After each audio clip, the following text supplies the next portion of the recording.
In the heart of northwest Missouri, nestled between cornfields and forgotten roads, lies a town that looks like any other, Skidmore. Population, under 300, a place where time feels like it stopped sometime in the 1980s, but beneath the quiet surface is a town haunted by fear and death. Skidmore has long been known to true crime followers, from the unsolved murder of Ken Rex McElroy in 1981 to other strange disappearances, but between 2011 and 2018, something darker began to stir. A series of vanishings and one discovery that suggested a pattern and a message always the same. The quiet ones die first.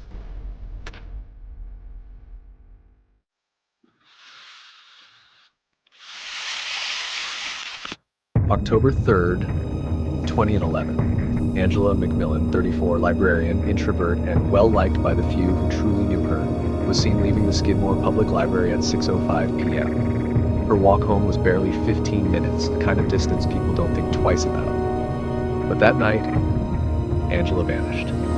Her car was found 2 blocks from her house, the engine cold, driver door ajar. Her glasses were folded neatly on the dashboard. Investigators noted no signs of forced entry at her home. Her porch light was still on, the mailbox full of untouched mail. Her cat, Samson, was unfed and scratching at the screen door. The town whispered theories, runaway, mental breakdown, abduction, but the police had no leads. 3 weeks later, a child playing near a creek outside town found a library card washed up on the bank. Angela's name.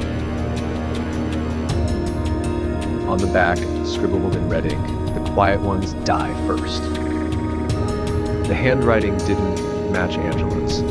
Locals dismissed it as a prank, but the officers involved felt something shift. Scribbled in red ink. A month later, David Loring, 68, a retired mailman, widower, and lifelong Skidmore resident, vanished from his home without a trace. Dinner was still on the table, the back door slightly open, no signs of robbery. A neighbor, Nancy Brower, noticed David's porch light had been left on for 3 straight nights. Concerned, she called police.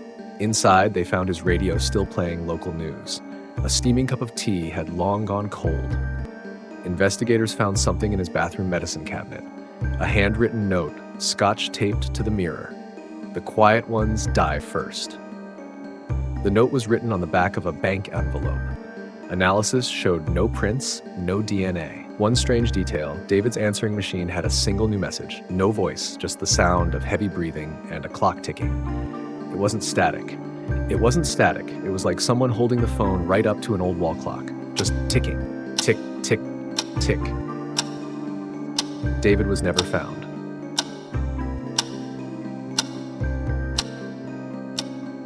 Two disappearances. 2 notes. 2 people described by friends as gentle, soft-spoken, quiet. Still, law enforcement had no solid leads.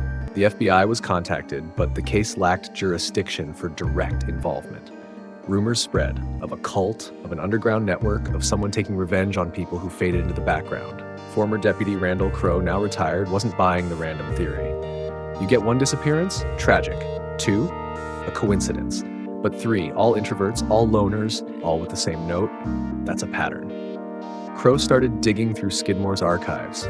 He discovered old police files stored in mislabeled boxes at the county courthouse, dozens of cases marked unresolved or accidental that didn't sit right with him. Crowe uncovered 3 other quiet cases in Skidmore's past. 1996, Jolene Harper, high school art teacher, vanished after reporting harassment. No suspect. 2002, Peter Heller, autistic grocery clerk, disappeared during a storm, presumed drowned. 2006, Marie Collins, elderly widow, found suffocated in bed, ruled natural causes. All were considered isolated tragedies. But Crowe found one shared detail in the police photos. Each victim had a sticky note nearby, all yellow, all blank, the same brand. Each victim was last seen near Skidmore's oldest landmarks, the church, the shuttered school, the overgrown orchard. Crowe marked them with pins on a wall map. Red string linked them like arteries. With each knot he tied, the town seemed to pulse with something unseen. Then came Mallory Pike.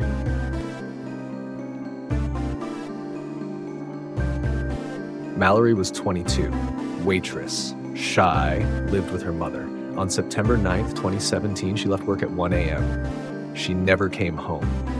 3 days later, police searched her backyard after cadaver dogs hit on disturbed soil.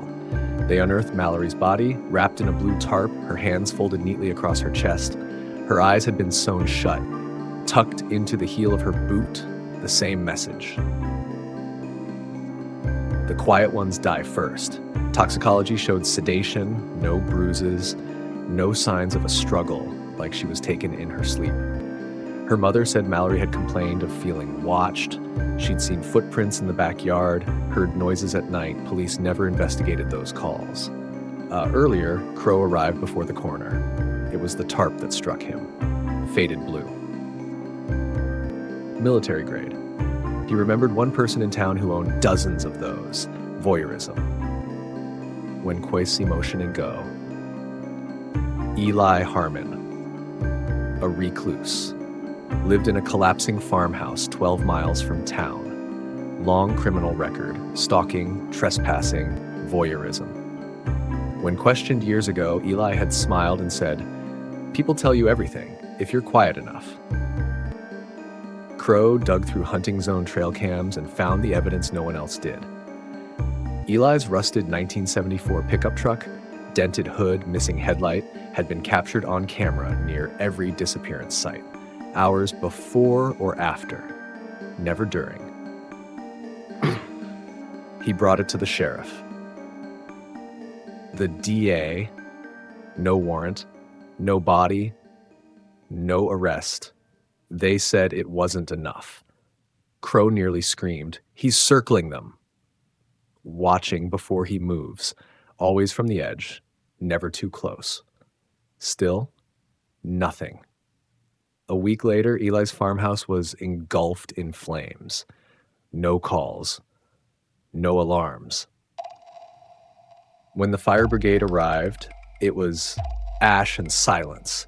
They never found a body, just scorched land and the melted remnants of a rusted license plate. Since then, Skidmore changed. People no longer trust their neighbors. Children don't play after dark. And some swear they hear footsteps on gravel at night. Slow, measured, as if counting the spaces between sound. There's a shadow that lingers here. Not a person, a presence. One that listens, watches, waits, because in Skidmore, the quiet ones die first. If you enjoyed this video and want more true crime stories like this video, and subscribe to the channel,